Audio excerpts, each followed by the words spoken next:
Hi Tamil viewers, இப்போ பார்த்தீங்கன்னா வைரலாகவும் ட்ரெண்டிங்காகவும் சூப்பரான ஒரு நியூஸ் போய்கிட்டு இருக்குது. ஸோ எல்லோரும் பார்த்தீங்கன்னா எதை பற்றி பேசிக்கிருக்காங்க அப்படின்னா பேட்டை விசஸ் விஸ்வாசம், தலை விசஸ் தலைவர் அப்படிங்கிறதான் பேசிக்கிருக்காங்க. ஸோ முக்கியமாக அந்த வீடியோவில் ஸ்பெஷலாக என்ன பார்க்க போகிறோம் அப்படின்னு பார்த்தீங்கன்னா, இந்த ரெண்டு ட்ரெய்லருமே வந்து பட்டையை கிளப்பியிருக்கு அப்படின்னு தான் சொல்லணும். முக்கியமாக ஃபஸ்ட்டு பார்த்தீங்கன்னா பேட்டை ட்ரெய்லர் பார்த்துலாம். ஸோ பேட்டை ட்ரெய்லரில் எப்படி சொல்ல, the mass plus class, the entertainer அப்படிங்கிற ஒரு பயங்கரமான ஒரு மெஜிஷியன் அப்படின்னு கூட சொல்லலாம். அந்த அளவுக்கு ரஜினி வந்து இந்த படத்தில் ஒரு 90s 80s வந்த ரஜினி மாதிரி வந்து பயங்கரமாக வந்து பட்டையை கிளப்பியிருக்காரு. முக்கியமாக பார்த்தீங்கன்னா இதில் பாபி சிம்கா இருக்கட்டும், நம்ம மக்கள் செல்வன் விஜய் சேதுபதி இருக்கார். ஸோ இது ரெண்டுமே போதும், இந்த படம் வந்து சூப்பர் டூப்பர் ஹிட்டாக வரும் அப்படின்னு எல்லோரும் பயங்கரமாக எதிர்பார்த்துக்கிட்டு இருந்தாங்க. இந்த பொங்கலுக்கு வந்து கண்டிப்பாக இது வந்து நம்ம தலைவர் பொங்கல் தான் அப்படின்னு வந்து தலை ரசிகர் மட்டும் இல்லாமல் விஜய் சேதுபதி ரசிகர்கள், ஸோ இவங்களும் பயங்கரமாக செலிப்ரேட் பண்ணிக்கிட்டு இருக்காங்க. ஸோ இந்த ட்ரெய்லரும் பார்த்தீங்கன்னா சூப்பராக வந்துருச்சு. அதோடய பார்த்தீங்கன்னா ரஜினியோட ஒவ்வொரு டயலாகும் பார்த்தீங்கன்னா சும்மா அப்படியே செதுக்கி வச்ச மாதிரி இருந்துச்சு. ஸோ ரொம்ப நாளுக்கு அப்புறம் ரஜினி வந்து சூப்பராக நடிச்சிருக்கா. அதுவும் பார்த்தீங்கன்னா பயங்கர கூலாக கிளாஸ் எல்லாம் போட்டுட்டு பாக்கே வெரி கிளாஸ் அண்ட் அப்படி ஒரு என்டர்டெயின் பண்ண முடியுமா ரஜினியை தவிர யாருமே பண்ண முடியாது அப்படிங்கிற அளவுக்கு பார்த்தீங்கன்னா அவரோட அந்த நடிப்பு இந்த படத்தில் சூப்பர் டூப்பராக செதுக்கி இருப்பார். கார்த்தி சூப்பராஜ் அப்படிங்கிறதுல எந்த ஒரு மாற்றமும் இல்லை. அதுக்கு முக்கியமான காரணம் என்ன அப்படின்னு பார்த்தீங்கன்னா, சும்மா ஏதோ வந்து பஞ்சு டேலாக் மாத்திரம் வச்சுக்கிட்டு சும்மா நடிச்சுக்கிட்டு இருந்தால் ரஜினி அப்படியே கையும் காலையும் ஆட்டிக்கிட்டு. ஆனால் இப்போ வந்து பார்த்தீங்கன்னா சூப்பராக, அதுவும் கார்த்தி சூப்பராஜ் படம்னா சூப்பராக கதை இருக்கும். அவர் எடுத்த படங்கள் எல்லாமே சூப்பர் டூப்பர் ஹிட்டு. இந்த படமும் சூப்பர் டூப்பர் ஹிட்டாக வரும் அப்படிங்கிறதுல எந்த ஒரு மாற்றமும் இல்லை. ஸோ விஜய் சேதுபதி ஃபேன்ஸ், தலைவர் ஃபேன்ஸ் எல்லாருமே பயங்கர ஈகராக வெயிட் பண்ணிக்கிருக்காங்க. அந்த படம் வந்தோடனே ஃபர்ஸ்ட் நாள் ஃபர்ஸ்ட் ஷோ பார்க்கணும், மாஸ் பண்ணணும் அப்படின்னு. அதுக்கு இன்னொரு முக்கியமான காரணம் பார்த்தீங்கன்னா 2.0 வந்து வேறு லெவலில் இருந்துச்சு. ஸோ தமிழ் சினிமாவை வந்து வேறொரு பரிமாணத்துக்கு கொண்டு போயிட்டு அப்படின்னு தான் சொல்லணும். ஸோ அதனாலே பார்த்தீங்கன்னா ஏற்கனவே பார்த்தீங்கன்னா சூப்பர் ஸ்டாருக்கு பயங்கரமான ஒரு மார்க்கெட் இருக்குது. இது அதுக்கடுத்து 2.0க்கு அப்புறம் வேறு இந்த பேட்டா படம் வருது. ஸோ கண்டிப்பாக அதோட தலைவர் பொங்கல் தான் அப்படின்னு எல்லாம் சொல்லியிருக்காங்க. அதுக்கப்புறம் பார்த்தீங்கன்னா நம்ம தலை வந்துட்டார். ஸோ தலை வந்து பார்த்திங்கன்னா அங்கே வந்து விஜய் சேதுபதி, சூப்பர் ஸ்டார் ரஜினிகாந்த் அப்படின்னு பெரிய ஒரு பட்டாளமே வந்து பயங்கரமாக நம்மளை என்டர்டெயின் பண்ண ரெடியாக இருந்துக்கிட்டு இருக்காங்க. அந்த நேரத்தில் தான் பார்த்திங்கன்னா நம்ம தலை சிங்கிளாக வராரு. எப்போவுமே தலை தனியாக தானே வருவார். ஸோ வந்து பார்த்திங்கன்னா ஃபுல் அண்ட் ஃபுல்லாக ஒன் அண்ட் ஒன்லி ஃபார் தலைக்காக தான் நம்ம அந்த படத்துக்கு போவோம் அப்படின்னு தெரியும். ஸோ அந்த படம் வந்து பெரிய அளவில் ஹிட் ஆகுது.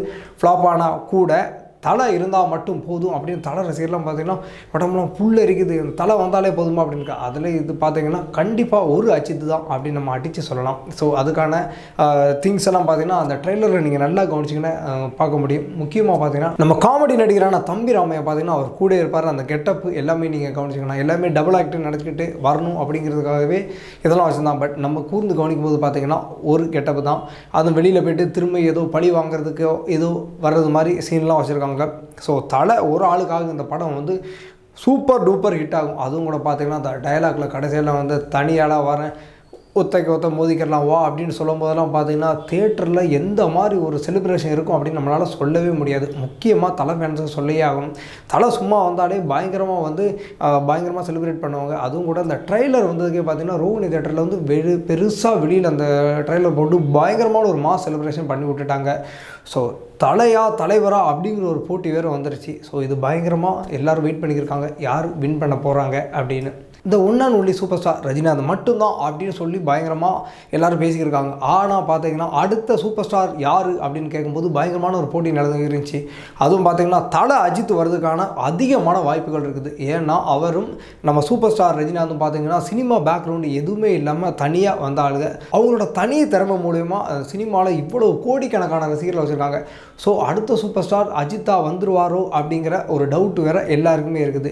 ஸோ அடுத்த சூப்பர் ஸ்டார் அஜித்தா வர்றதுக்கான வாய்ப்பு இருக்கா அப்படின்னு நீங்கள் சொல்லுங்கள். அது மட்டும் இல்லாமல் இன்றைக்கி பார்த்தீங்கன்னா வியாழக்கிழமை, இன்னும் அடுத்த வியாழக்கிழமை வரை நம்ம வெயிட் பண்ணிக்கிட்டே இருக்குது. நம்ம கவுண்ட் டவுன் ஸ்டார்ட் ஆயிடுச்சு.